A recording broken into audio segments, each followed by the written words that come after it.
The old radio. I've always been a bit of a hoarder. I can't seem to throw anything away, even if it's broken or useless. So, when my grandmother passed away, I inherited her old house, along with all its contents. Among the dusty furniture and forgotten trinkets, I found an antique radio in the attic. It was a relic from a bygone era, a bulky wooden box with faded dials and peeling paint.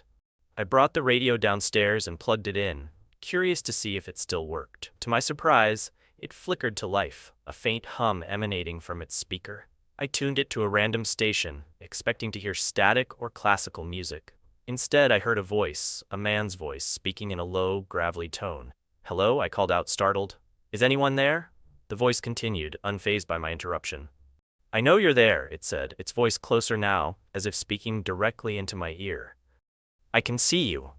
I jumped back, my heart pounding. I tried to turn off the radio, but the power switch seemed to be jammed. The voice continued, its words growing more urgent, more desperate.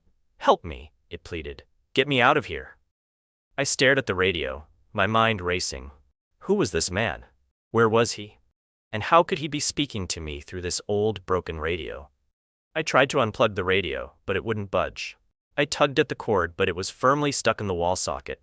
The voice grew louder, more insistent, until it was a cacophony of screams and pleas. "Help me," it shrieked. "Please help me." I couldn't take it anymore.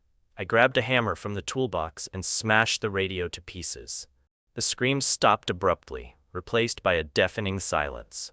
I was left trembling, my heart pounding in my chest. I didn't know who the man was or what had happened to him, but I knew one thing for sure. I would never touch another old radio again.